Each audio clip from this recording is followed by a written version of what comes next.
ਚੀਨ ਦੇ ਵੁਹਾਨ ਸ਼ਹਿਰ ਤੋਂ ਸ਼ੁਰੂ ਹੋਇਆ ਕੋਰੋਨਾ ਵਾਇਰਸ ਕਈ ਦੇਸ਼ਾਂ ਵਿੱਚ ਪਹੁੰਚਿਆ ਹੋਇਆ ਤੇ ਭਾਰਤ ਦੇ ਵਿੱਚ ਇਸ ਦਾ ਦੂਜਾ ਮਾਮਲਾ ਸਾਹਮਣੇ ਆ ਚੁੱਕਿਆ। ਪਹਿਲਾ ਕੇਸ ਵੀ ਕੇਰਲਾ ਦੇ ਵਿੱਚ ਹੀ ਸੀ ਤੇ ਦੂਜਾ ਮਾਮਲਾ ਵੀ ਕੇਰਲਾ ਦੇ ਵਿੱਚ ਹੀ ਸਾਹਮਣੇ ਆਇਆ ਤੇ ਉਧਰ ਸ਼੍ਰੀਨਗਰ ਦੇ ਵਿੱਚ ਸੀਆਰਪੀਐਫ ਜਵਾਨਾਂ ਤੇ ਗ੍ਰੇਨੇਡ ਅਟੈਕ ਹੋਇਆ, ਪਰ ਇਸ ਦੇ ਵਿੱਚ ਕਿਸੇ ਵੀ ਤਰ੍ਹਾਂ ਦੇ ਜਾਨੀ ਨੁਕਸਾਨ ਦੀ ਕੋਈ ਵੀ ਖਬਰ ਨਹੀਂ ਹੈ।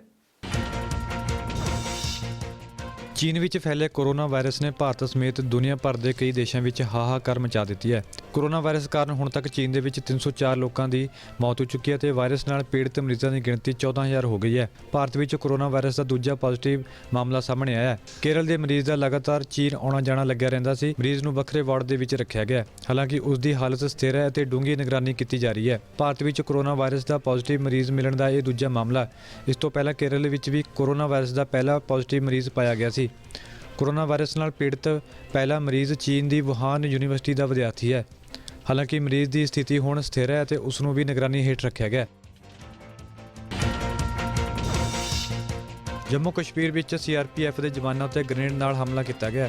ਇਹ ਘਟਨਾ ਸ਼੍ਰੀਨਗਰ ਦੇ ਲਾਲ ਚੌਕ ਤੇ ਪ੍ਰਤਾਪ ਪਾਰਕ ਵਿੱਚ ਵਾਪਰੀ ਹੈ। ਇਸ ਘਟਨਾ ਪਿੱਛੇ ਕਿਸ ਦਾ ਹੱਥ ਹੈ, ਇਸ ਬਾਰੇ ਅਜੇ ਤੱਕ ਕੋਈ ਵੀ ਜਾਣਕਾਰੀ ਨਹੀਂ ਮਿਲ ਸਕੀ ਹੈ। ਇਸ ਹਮਲੇ ਵਿੱਚ 2 ਨਾਗਰਿਕ ਅਤੇ 2 ਸੁਰੱਖਿਆ ਬਲ ਦੇ ਜਵਾਨ ਜ਼ਖਮੀ ਹੋ ਗਏ ਨੇ। ਜ਼ਖਮੀਆਂ ਨੂੰ ਇਲਾਜ ਲਈ ਹਸਪਤਾਲ ਵਿੱਚ ਦਾਖਲ ਕਰਵਾਇਆ ਗਿਆ। ਇਸ ਘਟਨਾ ਨੂੰ ਅੰਜਾਮ ਦੇਣ ਵਾਲੇ ਅੱਤਵਾਦੀਆਂ ਦੀ ਤਲਾਸ਼ ਵਿੱਚ ਸਰਚ ਮੁਹਿੰਮ ਵੀ ਚਲਾਈ ਜਾ ਰਹੀ ਹੈ। ਜ਼ਿਕਰਯੋਗ ਹੈ ਕਿ ਘਾਟੀ ਦਾ ਮਾਹੌਲ ਖਰਾਬ ਕਰਨ ਲਈ ਅੱਤਵਾਦੀ ਲਗਾਤਾਰ ਨਾਪਾਕ ਹਰਕਤਾਂ ਕਰਨ ਦੀ ਕੋਸ਼ਿਸ਼ ਵਿੱਚ ਨੇ।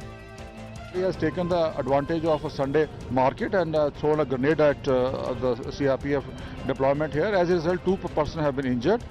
The injuries are not serious. Yeah. Sir क्या मोटिव हो सकता है अभी संडे के दिन? No, as you see, the things are normal. There is a lot of rush and people are buying stores from the market. Likely it is that they are trying to create some kind of apprehension among the locals so that the return of normalcy is not there. That's all. Sir continue लगातार CRPF पे attack हो रहे हैं। हाँ। तो sir किस तरह देखते हैं आप इस incident? No, this is not something extraordinary. It's just an incident of grenade throwing, and we have taken note of it, and we will take appropriate action on that. Delhi Vidhan Sabha ਚੋਣਾਂ ਲਈ ਕਾਂਗਰਸ ਨੇ ਆਪਣਾ ਮੈਨੀਫੈਸਟੋ ਜਾਰੀ ਕਰ ਦਿੱਤਾ ਹੈ।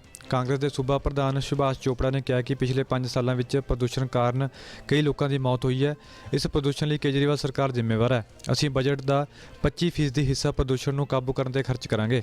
ਕਾਂਗਰਸ ਨੇ ਕਿਹਾ ਕਿ ਸੱਤਾ ਵਿੱਚ ਆਉਣ ਮਗਰੋਂ ਅਸੀਂ 300 ਯੂਨਿਟ ਬਿਜਲੀ ਮੁਫਤ ਦੇਵਾਂਗੇ। ਉੱਥੇ ਹੀ ਕਾਂਗਰਸ ਨੇ ਇਲਜ਼ਾਮ ਲਾਇਆ ਕਿ ਆਪ ਸਰਕਾਰ ਨੇ ਬਿਜਲੀ ਦੇ ਮਾਮਲੇ ਦੇ ਵਿੱਚ ਵੱਡੇ ਘੁਟਾਲੇ ਕੀਤੇ ਨੇ। ਉਹਨਾਂ ਕਿਹਾ ਕਿ ਅਸੀਂ ਛੋਟੇ ਦੁਕਾਨਦਾਰਾਂ ਨੂੰ 200 ਯੂਨਿਟ ਮੁਫਤ ਬਿਜਲੀ ਦੇਣ ਦੀ ਯੋਜਨਾ ਬਣਾਈ ਹੈ। ਕਾਂਗਰਸ ਨੇ ਕਿਹਾ ਕਿ ਅਸੀਂ ਸਾਰੇ ਬਜ਼ੁਰਗਾਂ, ਵਿਧਵਾਵਾਂ ਅਤੇ ਅਪਾਹਜਾਂ ਨੂੰ ਪੈਨਸ਼ਨ 2500 ਤੋਂ ਵਧਾ ਕੇ 5000 ਰੁਪਏ ਕਰਾਂਗੇ। ਕਾਂਗਰਸ ਨੇ ਸਰਕਾਰੀ ਨੌਕਰੀਆਂ ਵਿੱਚ ਔਰਤਾਂ ਨੂੰ 33% ਰਾਖਵਾਂਕਰਨ ਦੇਣ ਦਾ ਐਲਾਨ ਕੀਤਾ ਹੈ। ਗੈਰ ਕਾਨੂੰਨੀ ਕਲੋਨੀਆਂ ਲਈ 35000 ਕਰੋੜ ਦਾ ਬਜਟ ਰੱਖਿਆ ਗਿਆ। 33% हम महिलाओं के लिए सरकारी नौकरियां रिजर्व करेंगे। ये हम लोगों की सोच कि किस तरह से हम दिल्ली के अंदर यूथ का एक सहारा बन सकते हैं जब तक उनको नौकरियां नहीं मिलती। यहां तक महिलाओं की बात है, हमारी बच्चियों की बात है। हमने एक योजना चालू की थी शीला जी ने, लाडली योजना, कि बच्चियों को शिक्षित करने की योजना। कांग्रेस पार्टी ने इस बात की भी घोषणा करती है कि दिल्ली के अंदर हर उस बच्ची को जो स्कूल, कॉलेजेस और उच्च शिक्षा ग्रहण करना चाहती है, उनकी शिक्षा पीएचडी तक कांग्रेस पार्टी फ्री करने की घोषणा करती है। और हमारा जो सबसे अहम स्टेप है दिल्ली वासियों के प्रति, जो हम लोगों की कमिटमेंट है, पिछले 5 सालों में हजारों लोग सांस की बीमारी से उनकी मौत हुई। सांस की बीमारी का सबसे बड़ा कारण था पोल्यूशन की वजह से जो लोग हमारे दुनिया से चले गए, उसका सबसे बड़ा गुनाहगार मैं समझता हूं तो केजरीवाल सरकार को समझता हूं। आज हमने मैनिफेस्टो में दर्शाया है कि 25% हम बजट का पोल्यूशन को कंट्रोल करने के ऊपर खर्च करेंगे। ਦਿੱਲੀ ਵਿਧਾਨ ਸਭਾ ਚੋਣਾਂ ਤੇ ਹਰਿਆਣਾ ਦੇ ਮੁੱਖ ਮੰਤਰੀ ਮਨੋਹਰ ਲਾਲ ਖੱਟਰ ਨੇ ਬਿਆਨ ਦਿੱਤਾ ਹੈ। ਮਨੋਹਰ ਲਾਲ ਖੱਟਰ ਨੇ ਕਿਹਾ ਕਿ ਦਿੱਲੀ ਵਿੱਚ ਰੋਚਕ ਮੁਕਾਬਲਾ ਹੋ ਗਿਆ ਹੈ। ਖੱਟਰ ਨੇ ਦਾਅਵਾ ਕੀਤਾ ਕਿ ਦਿੱਲੀ ਵਿੱਚ ਵੀ ਬੀਜੇਪੀ ਦੀ ਸਰਕਾਰ ਬਣ ਸਕਦੀ ਹੈ। ਇਹਦੇ ਨਾਲ ਹੀ ਖੱਟਰ ਨੇ ਕਿਹਾ ਕਿ ਕਾਂਗਰਸ ਦਾ ਦਿੱਲੀ ਦੇ ਵਿੱਚੋਂ ਸਫਾਇਆ ਹੋ ਚੁੱਕਾ ਹੈ। आज से 5 साल पहले दिल्ली की जनता ने कांग्रेस को त्रस्त होकर के और हटाने की बात कही थी।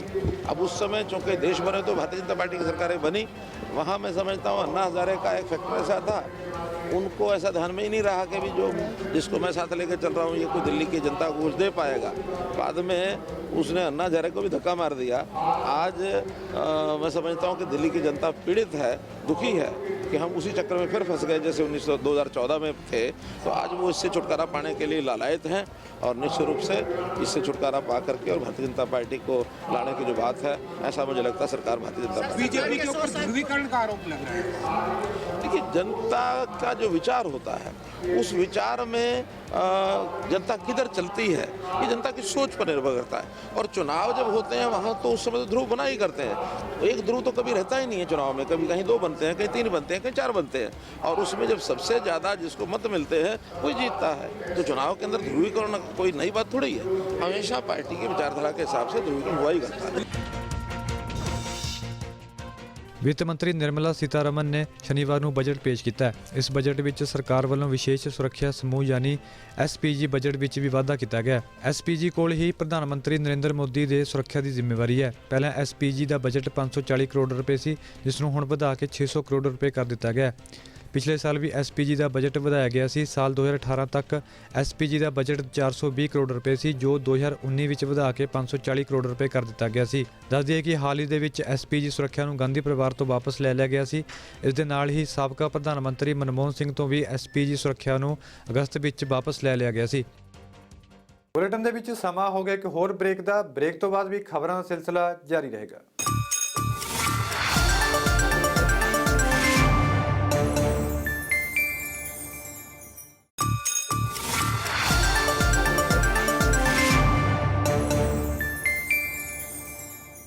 ਪੰਜਾਬ ਦੀਆਂ ਜੇਲ੍ਹਾਂ ਅਕਸਰ ਸਵਾਲਾਂ ਦੇ ਘੇਰੇ ਵਿੱਚ ਰਹਿੰਦੀਆਂ ਨੇ। ਇੱਕ ਤਾਜ਼ਾ ਮਾਮਲਾ ਹੋਰ ਸਾਹਮਣੇ ਆਇਆ। ਇਹ ਮਾਮਲਾ ਹੈ ਅੰਮ੍ਰਿਤਸਰ ਦੀ ਕੇਂਦਰੀ ਜੇਲ੍ਹ ਦਾ, ਜਿੱਥੋਂ 3 ਹਵਾਲਾਤੀ ਕੰਧ ਟੱਪ ਕੇ ਫਰਾਰ ਹੋ ਗਏ ਅਤੇ ਉਸ ਤੋਂ ਬਾਅਦ ਕੈਪਟਨ ਅਮਰਿੰਦਰ ਸਿੰਘ ਨੇ ਜਾਂਚ ਦੇ ਆਦੇਸ਼ ਦਿੱਤੇ। ਉਸ ਤੋਂ ਬਾਅਦ 7 ਮੁਲਾਜ਼ਮ ਸਸਪੈਂਡ ਕਰ ਦਿੱਤੇ ਗਏ ਨੇ।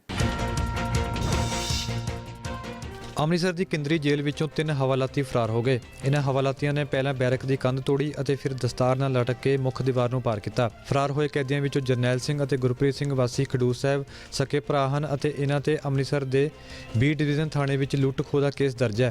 ਇਹਨਾਂ ਤੋਂ ਇਲਾਵਾ ਤੀਜਾ ਕੈਦੀ ਵਿਸ਼ਾਲ ਸ਼ਰਮਾ ਵਾਸੀ ਮਜੀਠਾ ਰੋਡ ਅੰਮ੍ਰਿਤਸਰ ਹੈ ਅਤੇ ਉਸ ਉੱਤੇ ਛੇਰਟਾ ਥਾਣੇ ਵਿਖੇ ਪੋਕਸੋ ਐਕਟ ਤਹਿਤ ਬਲਾਤਕਾਰ ਦਾ ਕੇਸ ਦਰਜ ਹੈ। ਅਤੀ ਸੁਰੱਖਿਆ ਦੇ ਬਾਵਜੂਦ ਹਵਾਲਾਤੀਆਂ ਦਾ ਜੇਲ੍ਹ 'ਚੋਂ ਫਰਾਰ ਹੋਣਾ ਸੁਰੱਖਿਆ ਕਰਮੀਆਂ ਅਤੇ ਜੇਲ੍ਹ ਪ੍ਰਸ਼ਾਸਨ ਦੇ ਪ੍ਰਬੰਧਾਂ 'ਤੇ ਸਵਾਲ ਖੜੇ ਕਰ ਰਿਹਾ ਹੈ।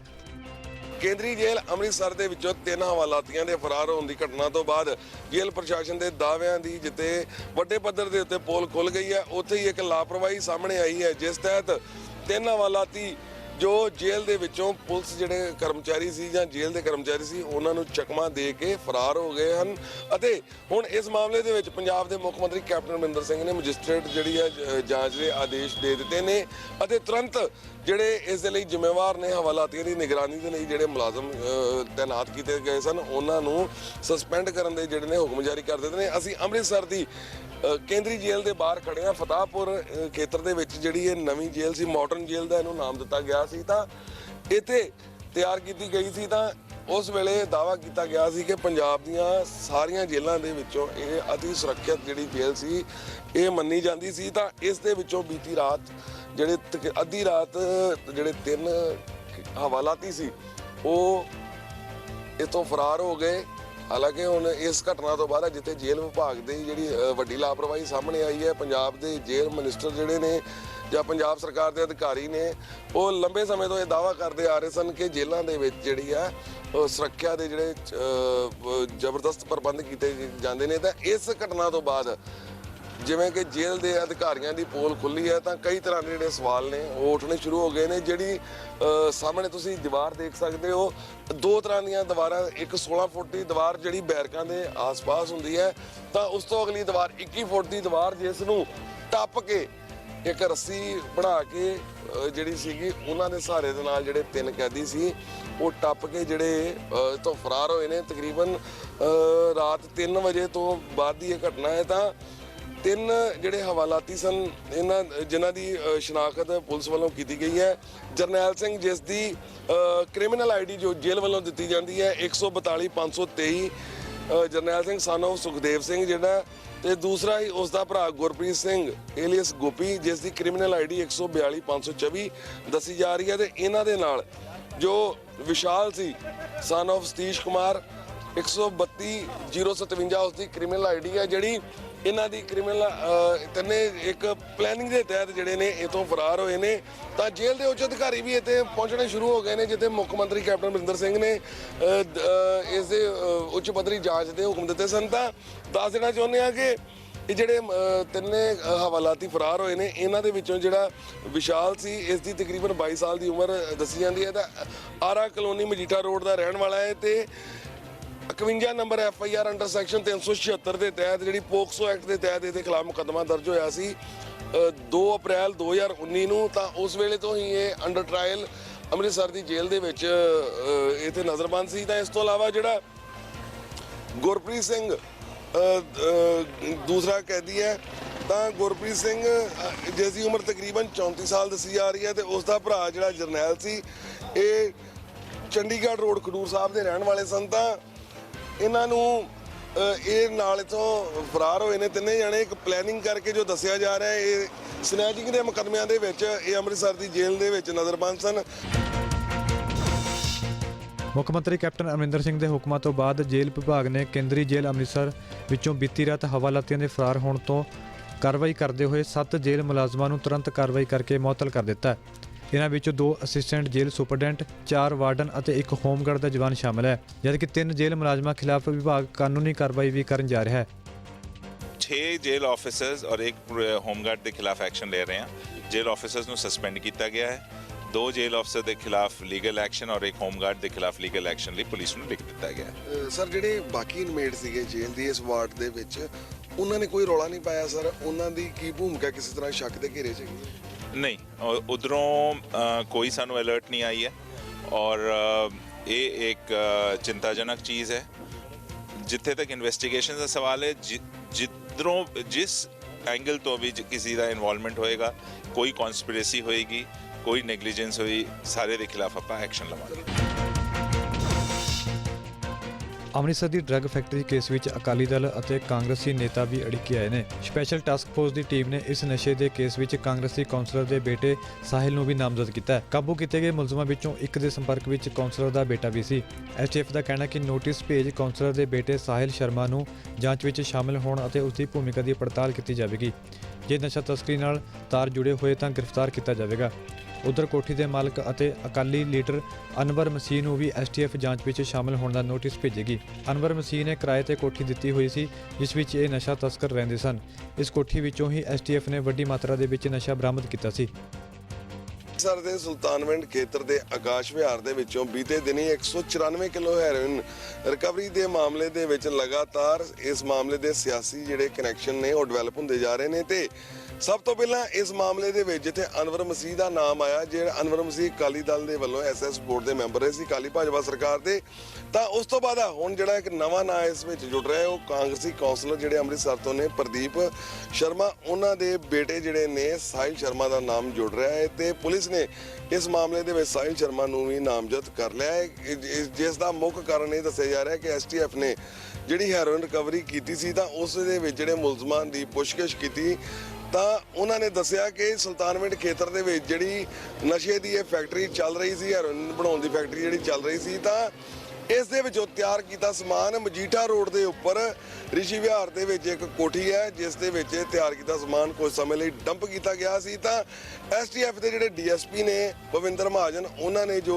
ABP ਸਾਂਝਾ ਨੂੰ ਜਾਣਕਾਰੀ ਦਿੱਤੀ ਹੈ ਉਸ ਮੁਤਾਬਕ ਉਹਨਾਂ ਨੇ ਦੱਸਿਆ ਹੈ ਕਿ ਪ੍ਰਦੀਪ ਸ਼ਰਮਾ ਦੀ ਜਿਹੜੀ ਇਹ ਕੋਠੀ ਮਜੀਠਾ ਰੋਡ ਤੇ ਸਥਿਤ ਹੈ, ਇਸ ਦੇ ਵਿੱਚੋਂ ਤਸਕਰਾਂ ਨੇ ਕੁਝ ਸਮੇਂ ਦੇ ਲਈ ਸਮਾਨ ਰੱਖਿਆ ਸੀ। ਤਾਂ ਇਸ ਕਾਰਨ ਅਤੇ ਸਾਹਿਲ ਸ਼ਰਮਾ ਜਿਹੜਾ ਪ੍ਰਦੀਪ ਸ਼ਰਮਾ ਦਾ ਸੁਪੁੱਤਰ ਹੈ, ਉਹਨਾਂ ਨੇ ਉਹਦੇ ਜ਼ਰੀਏ ਇਸ ਕੋਠੀ ਨੂੰ ਇਸਤੇਮਾਲ ਕੀਤਾ ਗਿਆ ਸੀ। ਹਾਲਾਂਕਿ ਪ੍ਰਦੀਪ ਸ਼ਰਮਾ ਦਾ ਸਿੱਧੇ ਤੌਰ ਤੇ ਨਾਮ ਕੋਈ ਵੀ ਸਾਹਮਣੇ ਨਹੀਂ ਆ ਰਿਹਾ ਤੇ ਪੁਲਿਸ ਅਧਿਕਾਰੀ ਵੀ ਜੋ ਗੱਲ ਦੱਸ ਰਹੇ ਨੇ ਕਿ ਇਹ ਕੋਠੀ ਇੱਕ ਐਗਰੀਮੈਂਟ ਦੇ ਤਹਿਤ ਪ੍ਰਦੀਪ ਸ਼ਰਮਾ ਨੇ ਆਪਣੀ ਵਾਈਫ ਨੂੰ ਦੇ ਦਿੱਤੀ ਸੀ, ਕਿਉਂਕਿ ਦੋਵਾਂ ਜੀਆਂ ਦੇ ਵਿੱਚ ਪਿਛਲੇ ਸਮੇਂ ਦੇ ਵਿੱਚ ਜਿਹੜਾ ਤਲਾਕ ਹੋ ਚੁੱਕਿਆ ਹੈ ਤਾਂ ਉਸ ਤਲਾਕ ਦੇ ਦੌਰਾਨ ਜਿਹੜਾ ਇਕਰਾਰਨਾਮਾ ਹੋਇਆ ਸੀ ਤਾਂ ਪ੍ਰਦੀਪ ਸ਼ਰਮਾ ਵੱਲੋਂ ਇਹ ਕੋਠੀ ਜਿਹੜੀ ਸੀ ਉਹ ਆਪਣੀ ਧਰਮ ਪਤਨੀ ਦੇ ਨਾਮ ਕਰ ਦਿੱਤੀ ਗਈ ਸੀ। ਤਾਂ ਪ੍ਰਦੀਪ ਸ਼ਰਮਾ ਨਾਲ ਜੋ ਗੱਲਬਾਤ ਹੋਈ ਹੈ ਤਾਂ ਉਹਨਾਂ ਨੇ ਦੱਸਿਆ ਕਿ ਜਿਹੜੇ ਉਸ ਕੋਠੀ ਦੇ ਵਿੱਚ ਪਿਛਲੇ ਲੰਬੇ ਸਮੇਂ ਤੋਂ ਕਦੀ ਨਹੀਂ ਗਏ ਤੇ ਨਾ ਹੀ ਹਾਈ ਕੋਰਟ ਦੇ ਹੁਕਮਾਂ ਮੁਤਾਬਕ ਉਹ ਉੱਥੇ ਜਾ ਸਕਦੇ ਨੇ ਤੇ ਇਹ ਕੋਠੀ ਸਾਹਿਲ ਸ਼ਰਮਾ ਵੱਲੋਂ ਕਿਵੇਂ ਵਰਤੀ ਜਾਂਦੀ ਹੈ ਇਸ ਬਾਰੇ ਸਾਹਿਲ ਸ਼ਰਮਾ ਹੀ ਦੱਸ ਸਕਦੇ ਨੇ। ਤਾਂ ਪੁਲਿਸ ਨੇ